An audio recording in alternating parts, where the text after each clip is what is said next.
Hey everybody, welcome to the shack. Got a special surprise for you today. We got ourselves a PowerBook. This is a 68K PowerBook, one of the originals, as you can tell by the sheer size of this sucker, and the fact it has a floppy drive.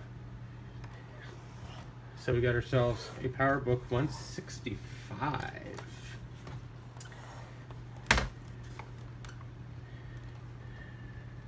In pretty good shape, actually. I got this off of Facebook Marketplace, pretty reasonable. It's got the trackball, full-size rubber dome style keyboard, which, yeah, it's kind of meta type on, but it's more satisfying than the chiclets that the new MacBooks have. Of course, it's got this stupid straight-up arrow key layout. Of course, you know, these things aren't made for playing games. There's an enter key down here, and the escape key is all the way down here. So, built-in speaker and microphone, brightness, contrast sliders, 12-inch TFT passive matrix screen in glorious 4 grayscale, I believe, might be 16, black and white. Yay! They did make this in color too, but this is just a plain 165, as you see here, with the pretty color Apple logo. So the 165C is the color version, and it has a TFT active matrix screen, which is actually quite beautiful for its time. These grayscale screens always seem to have trouble over time. Like you see, the case is in pretty good shape. It's not destroyed, yellowed, marked up, or anything. Oops. 1.44 meg super drive, so it reads PC and Mac discs. I haven't tried this yet, I'm not sure if it works. As you see around the back here, one of the common problems with the original PowerBook series is there's a cover that goes over here, and it is missing on this machine. And they even put a little indent right here on the plastic so you can flip the cover down. Pretty cool. So right around the back we have a power jack, Kensington lock. We have a blank here, but this would normally house a 2400 baud modem if you ordered it that way. HDI 30 SCSI port. This is a regular SCSI 1 port, but they converted it into this, condensed it into this little square thing just to save space on the back of the computer here. We have a standard ADB port for any ADB device you'd like to run. Now this thing here is interesting. If you look at it, it looks like an HDMI port, but it's not. It's actually just a VGA, mini VGA port, or mini video port. Same thing with the SCSI port, is just condensed to save space. It is a Macintosh style port. It converts into 15 pin connector. We got microphone and sound on the bottom, which is actually kind of cool for a laptop. 2 serial ports, so you got modems, printers, whatever. Your programmer's interrupt switch, which very few people use unless you're actually programming in machine language.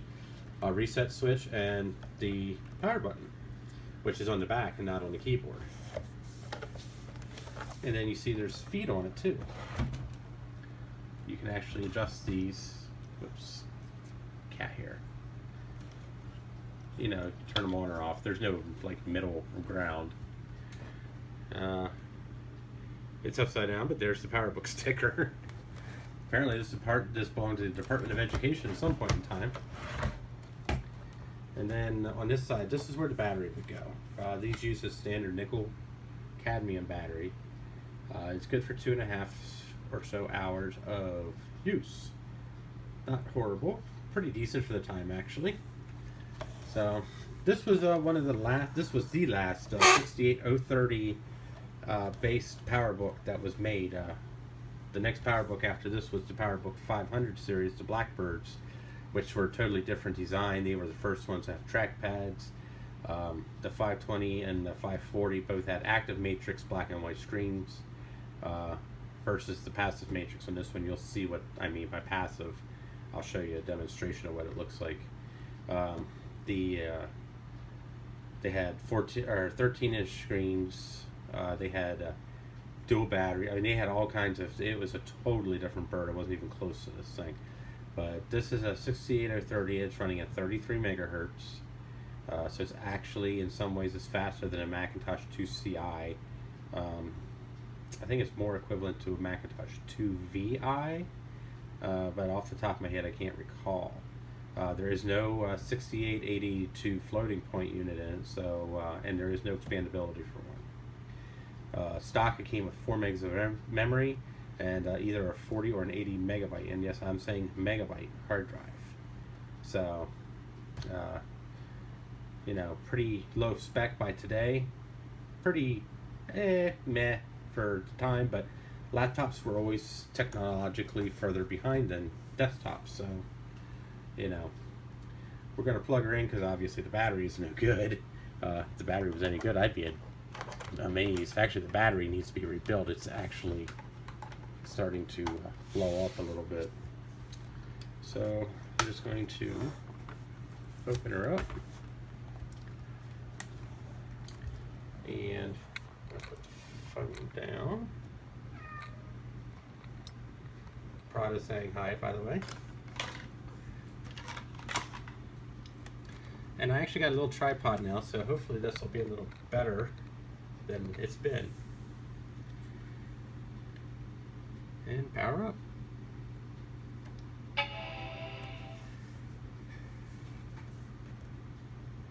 And I'm going to turn my one light off here so we get a better shot of the screen.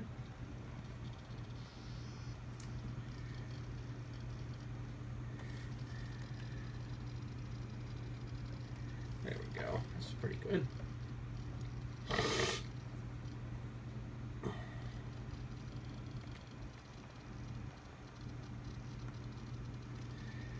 And this thing takes a while to boot. It's pretty slow by today's standards, but oh, it was actually booting. It's just the contrast knob was down low. Which this is a common issue with these. You've got to play with these contrast and brightness knobs. And some of these, this is the brightness one I'm playing with right now. As you notice, it's not doing anything, but if I push it all the way down, it actually just turns the backlight off. And if you have a bright enough light in the right direction, like if you were outside, these are actually very readable in a good sunlight. As you can see, I'm using a high intensity light here, so you know that was always a plus for these. So now you might hear some kind of bangs in the background. That's the hard drive shutting on and off. These things have pretty good power management system, and whoops. So the hard drive turns itself on and off constantly, which unfortunately is also a failure point for them. So as you see, this is running power system software 7.5. It can run 7.6 if I recall, which I may install at a later date. It's running has 8 megabytes of memory. 8,192K is 8 megabytes. So not bad, actually. You know, pretty good for a 68030 machine. And as you can tell, I'm horrible with this trackball. I haven't used one of these in 20 years. Prada's saying hi again.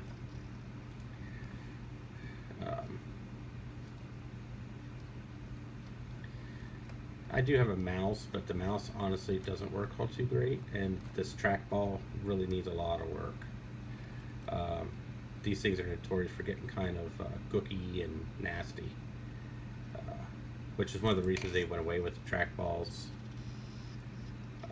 The trackpads had much less problems. So as you see, it says 67.3 megabytes on disk. It actually says 86.8 megabytes available. So if I'm looking at this right, this is like a 140 megabyte hard drive in this machine. Wow. That is not anticipated. Definitely not in stock. That's pretty cool.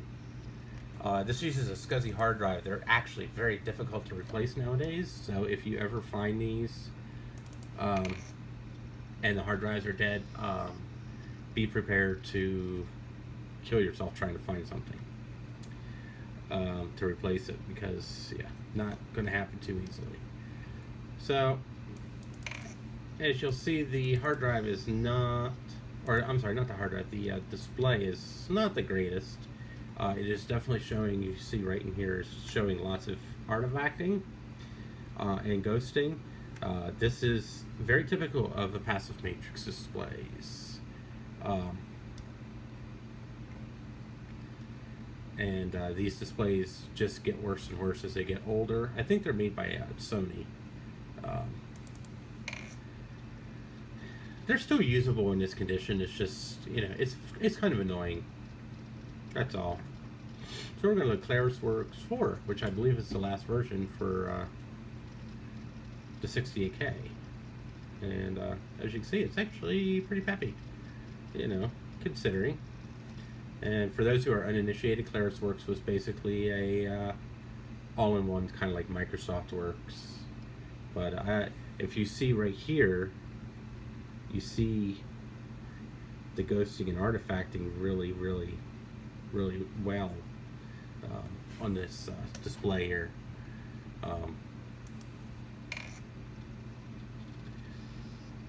And that's just the nature of the beast on these. So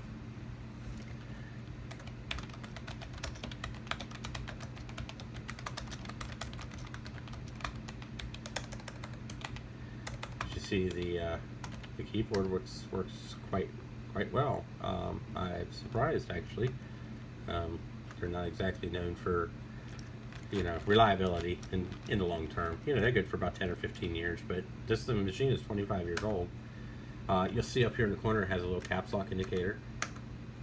So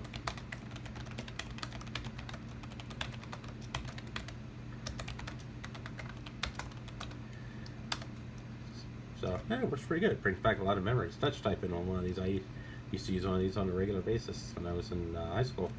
So I had a 145, similar, slower machine. So, and I ran system 7.1. But yeah, you definitely see here in the menu, you can see all the ghosting and artifacting. There's not really much you can do about it. It's just you can replace the screen, but truthfully, the screen you replace it with nowadays may be just as bad. So, but I'm gonna play with this machine. It's in very, very good condition for its age. It's not falling apart there. Aside from the back cover being missing and the cover that goes over the battery pack, it's actually not in bad shape. It's got a couple little nicks here and there. The screen is probably the worst part of it, and like I said, I'm quite familiar with the way these screens are, so I'm used to the screen being like that, and that's minor, to me at least. So it's nice to have a 68K Mac floating around that I can fart around with. So, and we're going to try and go down to the sound control panel here. Oops. If I can get this thing to cooperate. Whoops, that's not what I wanted.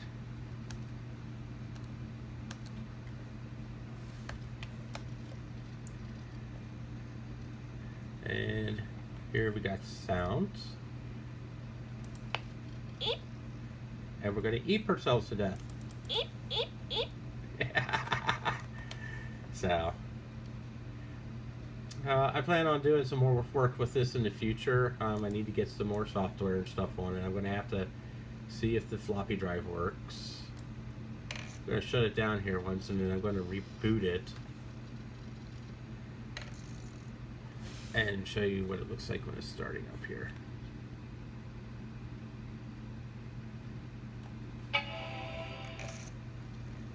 You gotta love that old classic Mac startup sound. That's just, that's the crap right there, you know. And then to get to Happy Mac, and then to Welcome to Macintosh. this loading bar here is actually new to 7.5, OS 7.5. That's when this was introduced.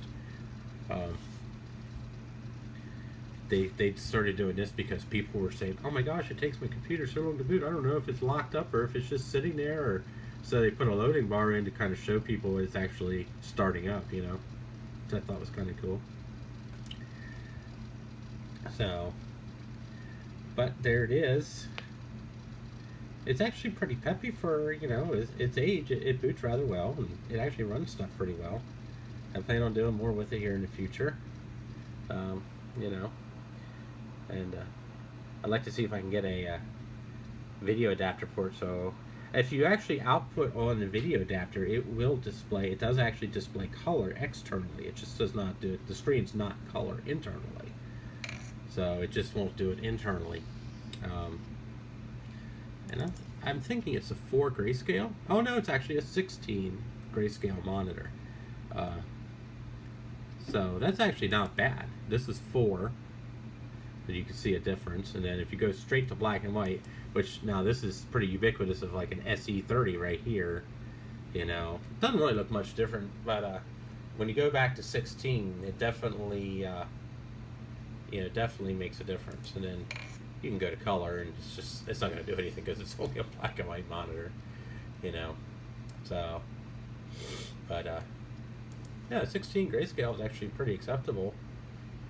It's definitely not going to run Doom or Crysis, but you know, hey, you know, what do you want from a 25-year-old laptop? So, anyway, anybody has any questions, leave a comment down below, and I'll respond. So, thanks for watching. And we'll have some more videos of this here in the future. So, take care.